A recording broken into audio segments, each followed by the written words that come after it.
Hi all, welcome back to my channel. പുതിയൊരു വീഡിയോയിലേക്ക് എല്ലാവർക്കും സ്വാഗതം. ഇന്ന് നമ്മൾ ഇപ്പോൾ ട്രെൻഡിങ്ങിൽ നിൽക്കുന്ന മദ്രാസ് ചെക്സ് വെച്ചിട്ടൊരു ക്രോപ്പ് ടോപ്പ് ചെയ്യുന്നതാണ് കാണിക്കുന്നത്. അപ്പോൾ ലൈനിങ്ങിൻ്റെ ബേസിക് ആയിട്ടുള്ള കട്ടിങ് ഞാൻ ഓൾറെഡി ചെയ്തിട്ടുണ്ട്. അതിൻ്റെ മെഷർമെൻറ്റ്സ് ഞാനിവിടെ കൊടുക്കാം.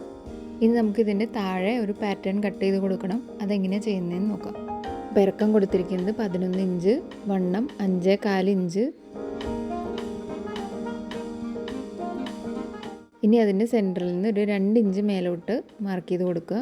അവിടെ നിന്ന് നമ്മളൊരു കർവ് ചെയ്തിട്ടാണ് കൊടുക്കുന്നത്.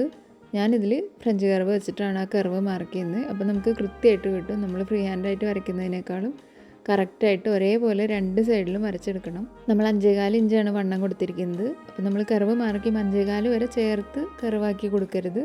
ഒരു 4.25 വരെയൊക്കെ കർവ്, അത് കഴിഞ്ഞിട്ട് പിന്നെ സ്ട്രെയിറ്റ് ആയിട്ട് നിൽക്കണം. നമ്മൾ ഫ്യൂച്ചറിൽ എന്തെങ്കിലും അഡ്ജസ്റ്റ്മെൻറ്റ് ചെയ്യേണ്ടി വരുമ്പോൾ ബാക്ക് പോർഷനും ഫ്രണ്ട് പോർഷനും ഒരേ ലെങ്ത്തിലാണെങ്കിലേ നമുക്ക് എന്തെങ്കിലും ആൾട്രേഷനൊക്കെ വരുമ്പോൾ ചെയ്യാൻ പറ്റുള്ളൂ. ഇനി നമുക്ക് ആ ക്ലോത്ത് ഓപ്പൺ ചെയ്തിട്ട് അപ്പോൾ അപ്പുറത്തെ സൈഡിലും കൂടെ അതേപോലെ ആ വരച്ചേക്കുന്ന അതേ ലൈനിൽ കൂടെ തന്നെ വരയ്ക്കണം. അതല്ലെങ്കിൽ നമ്മുടെ കർവ് ഷേപ്പ് ഔട്ടായി പോകും. ഇനി നമുക്കിത് മെയിൻ ഫാബ്രിക്കിൽ വെച്ച് കട്ട് ചെയ്തെടുക്കാം.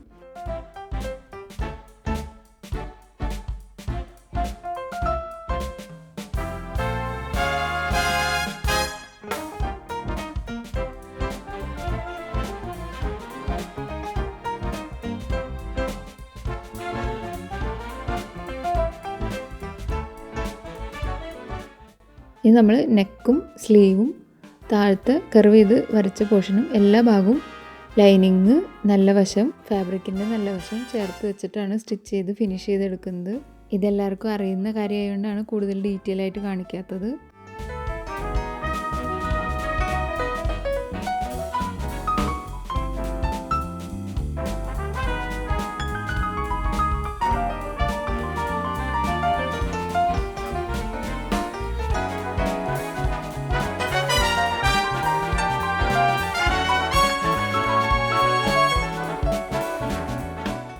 ഇനി എക്സസ് ഫാബ്രിക് കട്ട് ചെയ്ത് കളഞ്ഞതിന് ശേഷം ചെറിയ കട്ട്സ് ഇട്ട് കൊടുക്കുക. നമുക്ക് മറിച്ചെടുക്കുമ്പോൾ കൃത്യമായിട്ട് വരാൻ വേണ്ടിയിട്ടാണ്. അത് കഴിഞ്ഞിട്ട് നമുക്ക് താഴത്തെ പോർഷനും കൂടെ ഇതുപോലെ സ്റ്റിച്ച് ചെയ്ത് എടുക്കാം.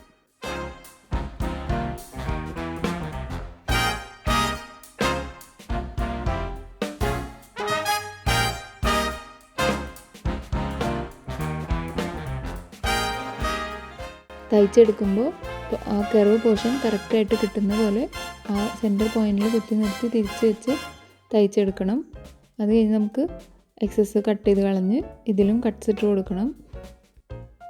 ഇപ്പോൾ നമ്മുടെ താഴത്തുള്ള കർവ് വരുന്ന പോർഷനും നെക്കും സ്ലീവും ഒക്കെ ഫിനിഷായിട്ട് കിട്ടും ഇങ്ങനെ ചെയ്യുമ്പോൾ. എന്നിട്ട് നമുക്കത് നല്ല വശം മറിച്ചെടുക്കാം.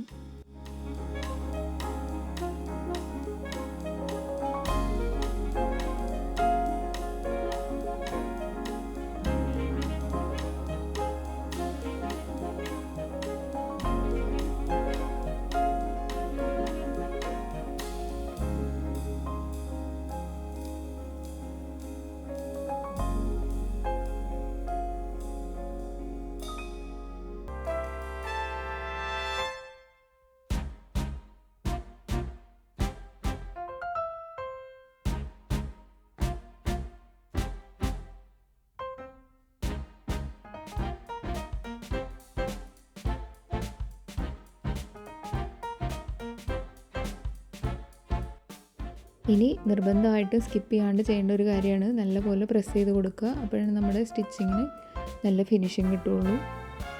ഇനി അടുത്തതായിട്ട് കാണിക്കുന്നത് റഫിൾ സ്ലീവ് എങ്ങനെ ചെയ്യാന്നുള്ളതാണ്. അപ്പോൾ ഞാൻ മെറ്റീരിയൽ എടുത്തപ്പോൾ ഒരു കളർ മാത്രം വരുന്ന പോലെയാണ് കട്ട് ചെയ്തെടുത്തിരിക്കുന്നത്. അപ്പോൾ നമുക്ക് ത്രെഡ് സെലക്ട് ചെയ്യാൻ കുറച്ച് ഈസി ആയിരിക്കും. എന്നിട്ട് ഇതുപോലെ സൈഡ് ഒന്ന് ഈ റോളിംഗ് ഫൂട്ട് ഇട്ടിട്ട് ഒന്ന് അടിച്ച് കൊടുക്കുക. അപ്പോൾ നമുക്ക് നല്ല വീതി കുറഞ്ഞ് നല്ല നീറ്റായിട്ട് മടക്കി അടിച്ച പോലെ കിട്ടും.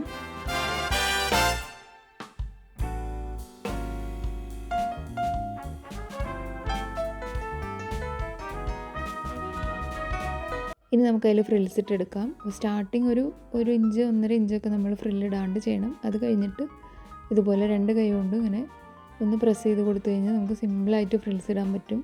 ഒരേ പ്രഷറിൽ ഇങ്ങനെ ചെയ്ത് കൊടുത്താൽ ഒരേപോലത്തെ ഫ്രിൽസ് കിട്ടും. നമ്മൾ കുറച്ച് അങ്ങോട്ടും ഇങ്ങോട്ടും നീങ്ങിപ്പോയി കഴിഞ്ഞാൽ ഫ്രിൽസിൻ്റെ ഇത് വ്യത്യാസം വരും. അപ്പോൾ അത് ഒരേപോലെ കൊടുക്കാൻ ശ്രദ്ധിക്കുക. ബ്ലൗസിലേക്ക് അറ്റാച്ച് ചെയ്യുമ്പോൾ തയ്യൽ തുമ്പ് വരുന്ന ആ ഭാഗത്തേക്കുള്ള രണ്ട് സൈഡ്, അതായത് ഏറ്റവും സ്റ്റാർട്ടിങ്ങിലും ഇപ്പോൾ ലാസ്റ്റും ഒരിത്തിരി ഭാഗം നമ്മൾ ഫ്രില്ലിടാണ്ട് ചെയ്തത് അതിന് വേണ്ടിയിട്ടാണ്. അതല്ലെങ്കിൽ അവിടെ കുറച്ച് തിക്കായിട്ട് നിൽക്കും. ഇനി ഇത് ബ്ലൗസിൽ അറ്റാച്ച് ചെയ്യുന്നത് നോക്കാം. നമ്മൾ ഷോൾഡർ ജോയിൻ്റ് ചെയ്തതിന് ശേഷം ഇതുപോലെ കൈയിൻ്റെ ഒരു സൈഡിൽ നിന്ന് നമുക്ക് സ്റ്റാർട്ട് ചെയ്യാം. അപ്പോൾ കുറച്ച് ഭാഗം നമ്മൾ ഫ്രിൽസ് ഇല്ലാണ്ട് കൊടുത്തത് ഇവിടേക്ക് വേണ്ടിയിട്ടാണ്. അത് കഴിഞ്ഞ് ആ കൈ ഫിനിഷ് ചെയ്തതിനോട് ചേർന്നൊരു 1/4 ഇഞ്ച് മാത്രം നീക്കിയിട്ട് നമുക്കിതിങ്ങനെ ഫ്രിൽസ് ജോയിൻ്റ് ചെയ്ത് കൊടുക്കാം.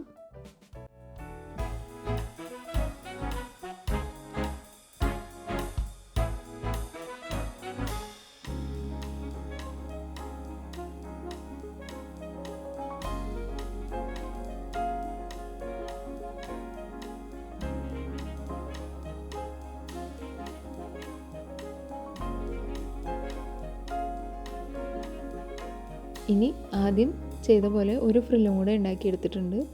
അത് ആദ്യം അറ്റാച്ച് ചെയ്ത ഫ്രില്ലിനെ ചെറുതായിട്ടൊന്ന് മടക്കി പിടിച്ചതിന് ശേഷം അതിനോട് ചേർന്ന് വരുന്ന പോലെ അറ്റാച്ച് ചെയ്ത് കൊടുക്കാം.